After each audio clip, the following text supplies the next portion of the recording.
जब आप प्रार्थनाएं करते हैं तो ऐसी चीजें, आसमान आपके लिए खुलता है और सर्वोत्तम जो परमेश्वर की ओर से आपकी लाइफ में आता है,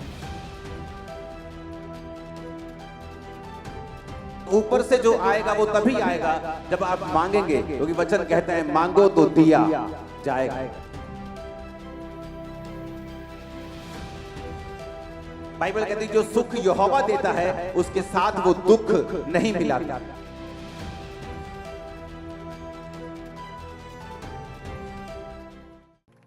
जब भी कलीसिया ने प्रार्थना करने के लिए अपने घुटने लगाए हैं, परमेश्वर ने रास्तों को खोला है, हेवन को ओपन किया। हालेलुया। जब भी बाइबल कहती है यूहन्ना 5 उसकी 25 आयत में, मैं तुमसे सच सच कहता हूं वह समय आता है और है जितने मृतक परमेश्वर के पुत्र का शब्द सुनेंगे और जो सुनेंगे वो जिएंगे। यूहन्ना 3 उसकी 31 आयत, जो ऊपर से आता है वह सर्वोत्तम है, जो पृथ्वी से आता है वह पृथ्वी का है और पृथ्वी की ही बातें करता है, जो स्वर्ग से आता है वह सबसे ऊपर है। यूहन्ना 3 उसकी 27 आयत, यूहन्ना ने उत्तर दिया, जब तक मनुष्य को स्वर्ग से ना दिया जाए तब तक वह कुछ नहीं पा सकता। हालेलुया। ऊंची आवाज से बोलो हालेलुया। यूहन्ना 3 उसकी 31, जो ऊपर से आता है वो सर्वोत्तम है। बाइबल कहती है जब आप प्रार्थनाएं करते हैं तो ऐसी चीजें, आसमान आपके लिए खुलता है और सर्वोत्तम जो परमेश्वर की ओर से आपकी लाइफ में आता है। लोगों को पैसा मिल सकता है, फेम मिल सकता है, लेकिन अगर वो ऊपर से नहीं आया तो वो सर्वोत्तम नहीं है। अगर वो ऊपर से नहीं आया उसकी कोई भी गारंटी नहीं है। इसीलिए बहुत से लोग मिलियंस फॉलोअर्स को लेने के बाद भी, एक बड़ी कुर्सी पे पहुंचने के बाद भी, बड़े पॉलिटिकल कैरियर में सफल होने के बाद भी सुसाइड कर लेते हैं, क्योंकि बाइबल कहती है जो ऊपर से नहीं आया वो सर्वोत्तम नहीं है। और बाइबल कहती है जब डैनियल ने प्रार्थना करनी शुरू की और परमेश्वर से मांगना शुरू किया, तो वचन कहता है कि पहले ही दिन जब उसने प्रार्थना और उपवास के साथ परमेश्वर के सामने दुहाई देनी शुरू की, तो बाइबल कहती है परमेश्वर ने उसकी प्रार्थना सुन के उत्तर को भेजा, अपने दूत को भेजा। रास्ते में शैतान उस दूत से लड़ता रहा और जब दूत लड़के शैतान से डैनियल के पास पहुंचा और बताया कि मैं तेरी प्रार्थना का उत्तर देने के लिए आया हूं, जब तुमने पहले ही दिन अपना मन लगाकर प्रार्थना शुरू की थी, मुझे उत्तर देने के लिए तुझे भेज दिया गया था। बाइबल कहती है जो ऊपर से आता है वो सर्वोत्तम है, लेकिन ऊपर से जो आएगा वो तभी आएगा जब आप मांगेंगे, क्योंकि वचन कहता है मांगो तो दिया जाएगा। अगर आपने मांगा नहीं तो आपने पाया नहीं। परमेश्वर ने कहा मैं अपने बच्चों के मांगने से पहले जानता हूं कि उन्हें किन चीजों की आवश्यकता है, लेकिन मैं उन्हें तभी देता हूं जब वो मांगते हैं, क्योंकि वचन कहता है मांगो तो दिया जाएगा। हालेलुया। परमेश्वर ने कहा जब तक मनुष्य को स्वर्ग से ना दिया जाए वो नहीं पा सकता। और वचन की गहराई बताती है कि जब आप परमेश्वर के सामने घुटनों को टेकते हैं और प्रार्थना करते हैं, दाऊद कहता है मैं सांझ को, मैं भोर को, दोपहर को, तीनों पहर तेरी दुहाई देता रहूंगा और तू मेरी सुन लेगा। बाइबल कहती है डैनियल 3 टाइम परमेश्वर के सामने परमेश्वर का धन्यवाद करने के लिए और प्रार्थना करने के लिए जाया करता था। वो 3 टाइम परमेश्वर के सामने रोज उपस्थित होता था, क्योंकि हम जानते हैं कि जो कुछ परमेश्वर ने मेरे लिए सोचा है, जो स्वर्ग से मेरे लिए उतरेगा, जो परमानेंट होगा, जो टेम्परेरी नहीं होगा, जो थोड़े दिनों का नहीं होगा, जो आशीष लगातार मेरी जिंदगी में रहेगी, वो तभी आएगी अगर वो स्वर्ग से उतरेगी, क्योंकि वचन कहता है जो ऊपर से आएगा वो सर्वोत्तम होगा। अपने हाथों को उठा और बोलो जो ऊपर से आएगा वो सर्वोत्तम होगा। मैं मांगता हूं मेरी लाइफ में सर्वोत्तम आए। आमीन। यीशु मसीह ने कहा अगर मनुष्य को स्वर्ग से ना दिया जाए तब तक वह कुछ नहीं पा सकता। संसार की ब्लेसिंग लोगों की आती चली जाती, आज वो अर्श पे हैं, कल वो फर्श पे हैं, लेकिन परमेश्वर ने कहा अगर तुम्हें स्वर्ग से दिया जाएगा तो वो आशीष परमानेंट होगी, वंशों तक चलेगी, वो सर्वोत्तम होगी। आमीन। अगर हम पुराने नियम में देखें, जब परमेश्वर ने मूसा को कहा था कि तू इस तरह का तंबू मेरे लिए बनाना, और उस तंबू में अगर हम देखते हैं 4 नंबर फोटो के ऊपर, तो उस तंबू में बाइबल कहती है कि जब पवित्र स्थान में जाते थे तो एक लैंप होता था जो 7 दीवटें होती थी, जो पवित्र आत्मा की निशानी है, उसके सामने बिल्कुल अगर आप देखेंगे तो मेज में रोटियां पड़ी हुई होती थी। बाइबल कहती है जो लैंप है, जो पवित्र आत्मा की निशानी है, रोमियो 8 उसकी 26 और 27 में लिखा, इसी रीति से आत्मा भी हमारी दुर्बलता में सहायता करता है, क्योंकि हम नहीं जानते प्रार्थना किस रीति से करनी चाहिए, परंतु आत्मा आप ही ऐसी आहें भरकर जो बयान से बाहर है हमारे लिए विनती करता है। और मनों का जांचने वाला जानता है कि आत्मा की मनसा क्या है, क्योंकि वह पवित्र लोगों के लिए परमेश्वर की इच्छा के अनुसार विनती करता है। बाइबल कहती है कि वो आत्मा हमारी दुर्बलता में सहायता करता है, क्योंकि हम नहीं जानते प्रार्थना किस रीति से करनी चाहिए।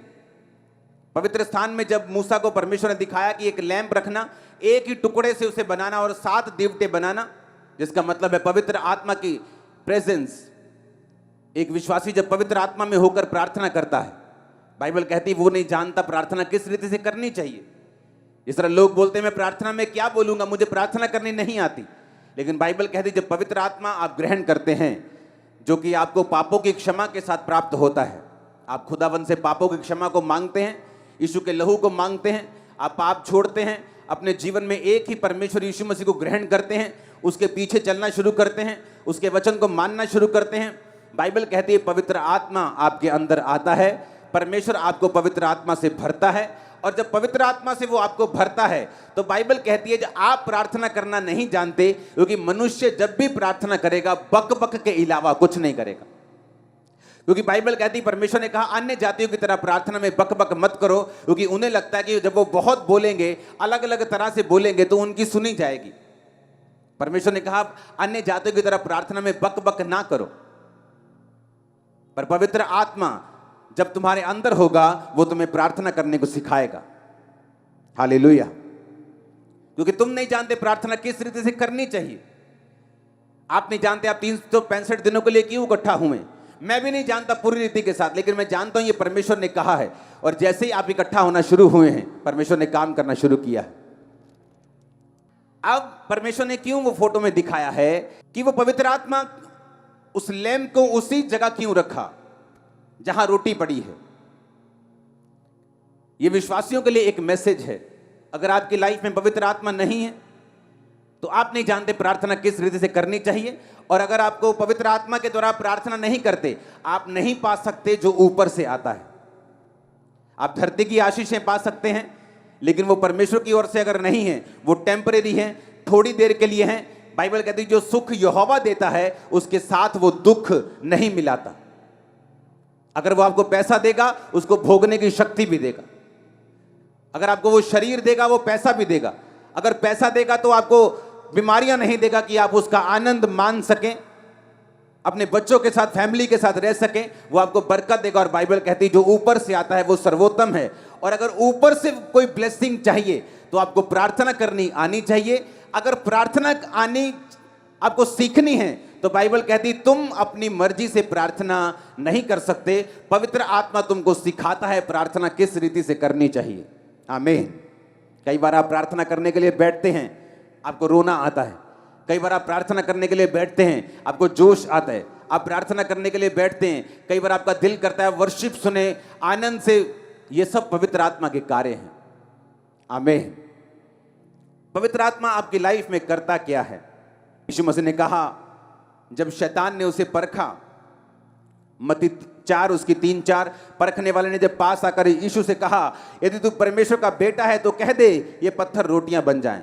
यीशु ने कहा लिखा है मनुष्य केवल रोटी से नहीं परंतु हर एक वचन से जो परमेश्वर के मुंह से निकलता है जीवित रहेगा। परमेश्वर ने कहा हर एक वचन जो परमेश्वर के मुंह से निकलता है वो जीवित रहेगा। अगर इस वचन को हम यूनानी भाषा में पढ़ें, जो शब्द लिखा गया वचन, 2 तरह का वचन है, एक है लोगोस, एक है रेमा। लोगोस यानी जो बाइबल में लिखा हुआ है, लिखा हुआ वचन जिसे लोगोस बोलते हैं, और रेमा वचन जो खास आपके लिए किसी खास परिस्थिति में, आपकी जिंदगी के किसी खास टाइम पर परमेश्वर देता है, उसे रेमा वचन कहते हैं। जीसस ने कहा अगर तुम्हें जिंदा रहना है तो तुम्हें परमेश्वर के मुंह से निकला वचन, ये वचन लोगोस की बात नहीं हो रही। जब यूनानी भाषा में इस जगह वचन की ट्रांसलेशन को पढ़ते हैं तो उस जगह लिखा है रेमा। कि तुम अगर जिंदा रहना चाहते हो तो तुम्हें परमेश्वर से रेमा वचन चाहिए। हालेलुया। बाइबल कहती है जब पतरस परमेश्वर के सामने था और परमेश्वर पानी पे चल रहे थे, तो पतरस ने ऐसा नहीं कहा कि मैं तेरे पास पानी पे चल के आ रहा हूं, मैं जिस तरह इजराइलियों ने समुद्र दो भाग करके बीच से चल पड़े थे, मैं भी तेरे पास आ रहा हूं। उसने ऐसा नहीं कहा। उसने कहा परमेश्वर अगर तू आज्ञा देगा, अगर तू आज्ञा देगी पानी पे चल के आ तो मैं आऊंगा। उसने रेमा वचन मांगा परमेश्वर से, और परमेश्वर ने कहा पतरस आ जा।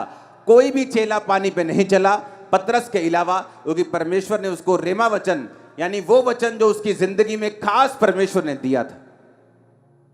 हालेलुया। आपके घर में गेहूं है कि नहीं? है कि नहीं? क्या उसको खा सकते, भूख मिटा सकते? क्या वो अन्न नहीं है? क्या वो अन्न है कि नहीं? क्या फिर भी उसको खा सकते हैं? क्या नहीं खा सकते। उसका आटा बनाना पड़ेगा, उसको खाने योग्य करना पड़ेगा, तभी उसको खा सकते हैं। जो परमेश्वर का लिखा हुआ वचन है वो गेहूं की तरह है, और जो परमेश्वर का रेमा वचन है वो पिसे हुए गुथे हुए आटे की तरह है, जिसकी सिर्फ रोटियां बननी। आमीन। है तो वो भी वचन ही,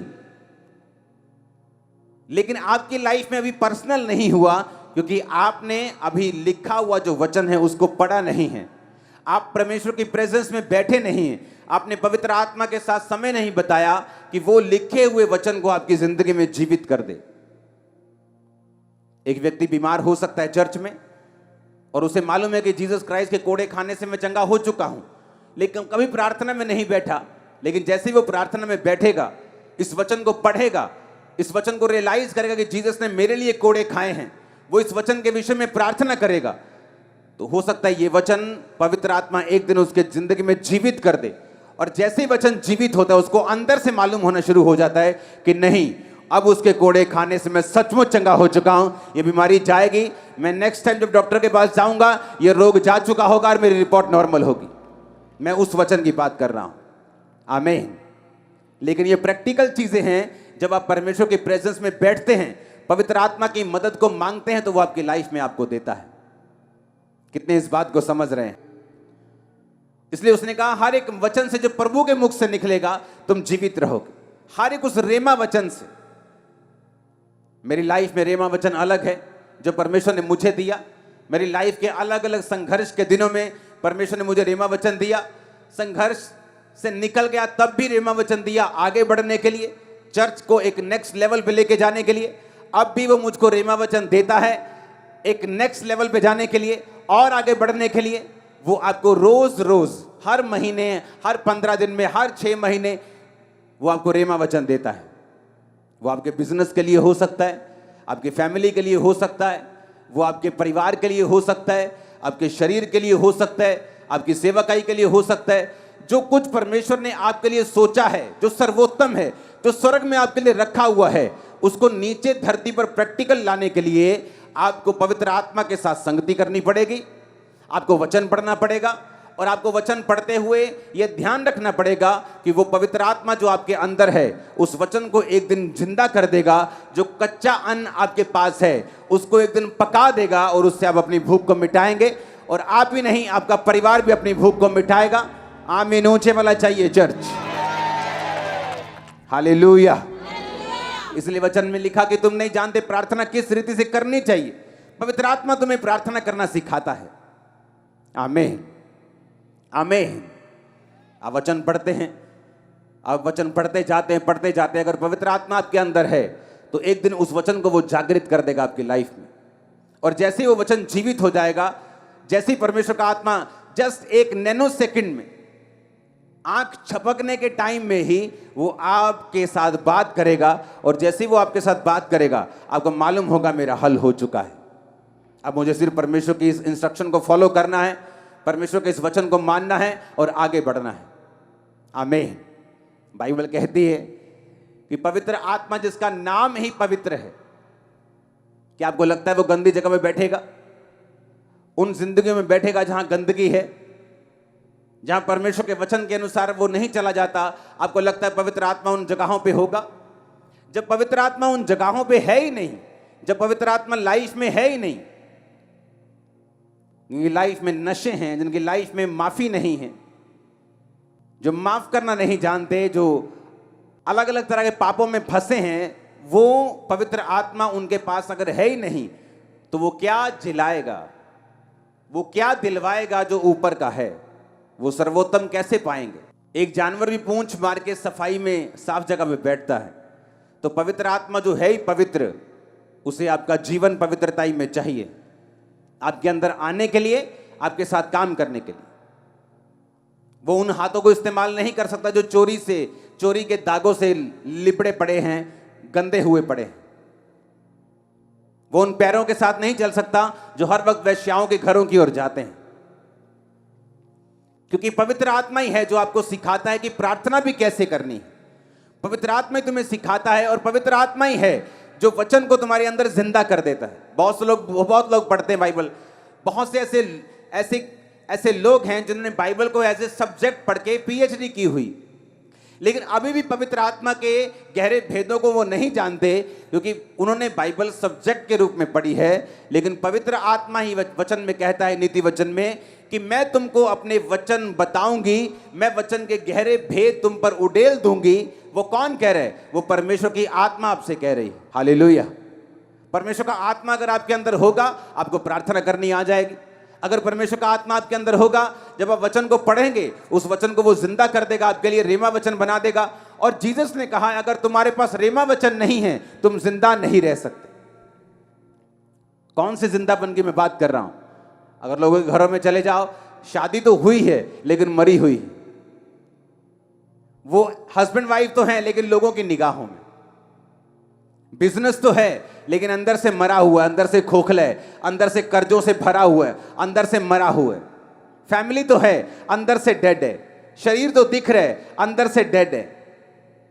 परमेश्वर ने कहा, जब तक तुम परमेश्वर के वचनों को नहीं लोगे, रेमा वचन को प्राप्त नहीं करोगे, तुम जी नहीं सकते। हालेलुया। यीशु के वचन में लिखा, जितने मृतक परमेश्वर के वचनों को सुनेंगे वो जिएंगे। कौन से मुर्दों की परमेश्वर बात कर रहा है? वो उन्हीं मुर्दों की बात कर रहा है जो अलग अलग सिचुएशन में मरे हुए हैं। अगर उसने कहा, अगर तुम जीना चाहते हो तो पवित्र आत्मा को अपने अंदर बसाओ, पापों से तौबा करो, मेरे सामने आओ। पवित्र आत्मा तुम्हें प्रार्थना करना सिखाएगा। पवित्र आत्मा उन शब्दों को, वचन को, लोगोस को, जो लिखा हुआ वचन है, तुम्हारी जिंदगी में जीवित कर देगा। आप घर में आए और आपको बहुत भूख लगी हो और दाल पड़ी हो घर में, जितनी मर्जी भूख लगी हो, आप कच्ची दाल नहीं खा सकते। अगर आप बोलेंगे मेरे पास पकाने का टाइम नहीं, आप कच्ची दाल खा जाएंगे, आप उल्टा बीमार हो जाएंगे। उसी तरह से वचन है लिखा हुआ, वो आपको मिलता है, उसको पकाना आपने है।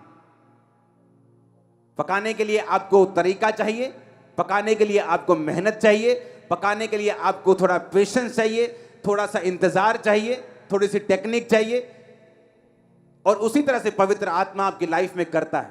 आप वचन को पढ़ते हैं, आप कच्चा राशन ले जाते हैं घरों में, लेकिन जिस दिन आप पवित्र आत्मा की सहायता से उस वचन को पढ़ के उसको पर्सनल कर लेते हैं और वो वचन जिंदा हो जाता है, वो पक जाता है और आप उसे खाकर अपनी भूख मिटाते हैं।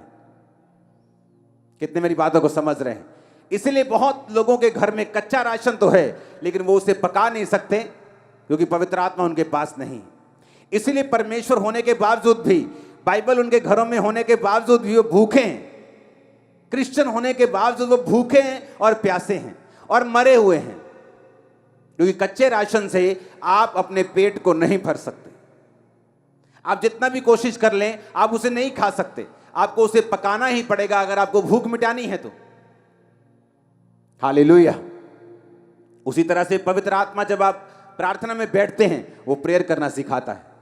बाइबल कहती है वो आहें मारकर ऐसी प्रार्थनाएं करता है जो वर्णन से बाहर हैं। और बाइबल कहती है वो उस वचन को जिंदा करता है जो वचन आप पढ़ते हैं, क्योंकि परमेश्वर ने कहा इंसान अकेली रोटी से जिंदा नहीं रहेगा। इसीलिए जब आप परमेश्वर के उस भवन को देखते हैं, मूसा के उस तंबू को देखते हैं, तो आप उसके अंदर रोटियों को पड़ा हुआ भी देखते हैं। पवित्र आत्मा के सामने वो रोटियां पड़ी हैं। मेज के ऊपर रोटियां पड़ी हैं, रोटी का मतलब परमेश्वर ने कहा मेरे रोज की रोटी मुझे रोज दे। किस रोटी की वो बात कर रहा है? वो उस रोटी की बात नहीं कर रहा है जो आप समझ रहे हैं। अगर उसने आपको पैदा किया है तो ये रोटी, पानी, कपड़ा, परमेश्वर ने कहा ये ऐसे ही तुम्हारे पास आ जाएगा, जस्ट मेरे धर्म और राज्य की खोज करो। अगर वो कौओं को, अगर वो चिड़ियों को खिलाना जानता है तो पिता तुम्हें भी खिलाएगा। अगर वो फूलों को सुलेमान से भी अच्छे कपड़े पहनाना जानता है, हम बोलते वाओ कितना ब्यूटीफुल फ्लावर है, एक कितना सुंदर फ्लावर है।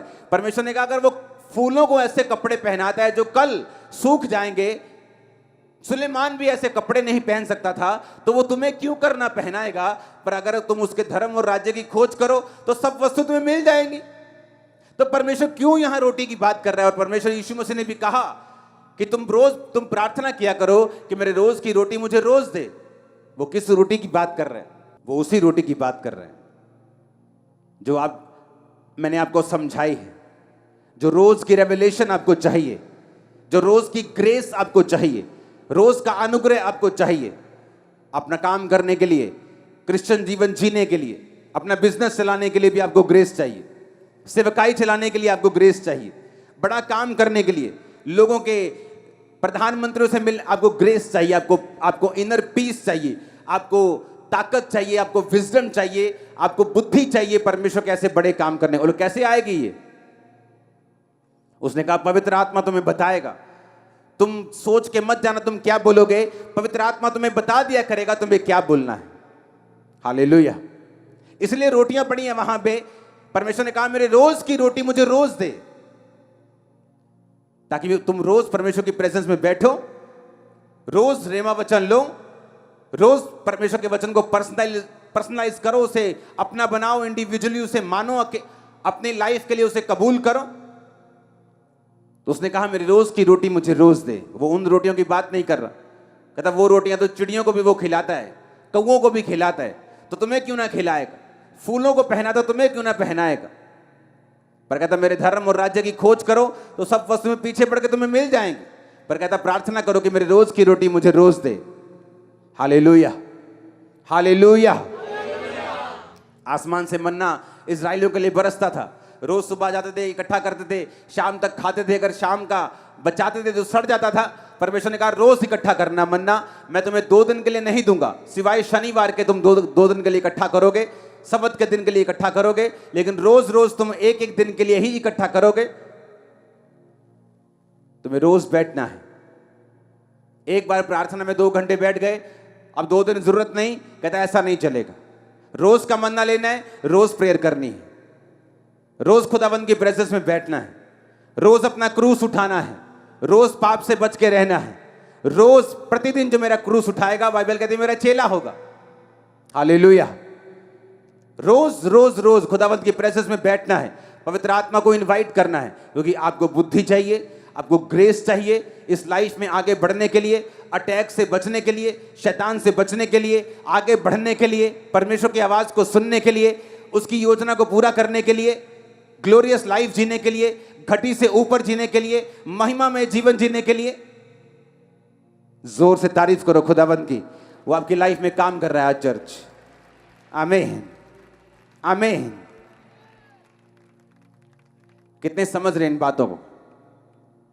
जब आप प्रेयर करते हैं हेवन ओपन होता है आपके लिए। पवित्र आत्मा की तरह प्रार्थना करते हैं, वो आपको बताता है आपको क्या करना है, आपको गाइड करता है। एक स्टूडेंट को वो गाइड करता है किस जगह जाना है, कौन से कॉलेज में जाना है, कौन सी पढ़ाई करनी है। एक बिजनेसमैन को वो गाइड करता है किस तरह से कामों को करना है। एक पास्टर को गाइड करता है किस तरह आगे बढ़ना है। अपने पड़ोसी को बोलो जो ऊपर से आता है, यूहन्ना 3 उसकी 31 आयत, वो सर्वोत्तम है। जो पृथ्वी से आता है वो पृथ्वी का है, पृथ्वी की ही बातें कहता है। हालेलुया। मोटिवेशनल स्पीकर पृथ्वी के हैं, पृथ्वी की बातों को बोलते हैं। एक चीज में आपको सक्सेसफुल कर सकते हैं, लेकिन दूसरी चीज में लोग धक्का खा जाते हैं। पैसे में अमीर हो जाते हैं, परिवार में गरीब हो जाते हैं, सेहत में गरीब हो जाते हैं। लेकिन जीसस ने कहा जो ऊपर से आएगा वो सर्वोत्तम होगा, सब दिशाओं में तुम्हें ब्लेस करेगा। सर्वोत्तम आशीषें आपकी लाइफ में एंटर करें। आमीन। ऊंचा ये बरकत आपकी है। मैंने कहा सर्वोत्तम ब्लेसिंग्स आपकी लाइफ में एंटर करें। आमीन। ऊंचा ये बरकत आपकी है। चर्च अपने हाथों को उठाओ। Thank you Jesus. ऊंची आवाज में बोलो थैंक यू जीसस।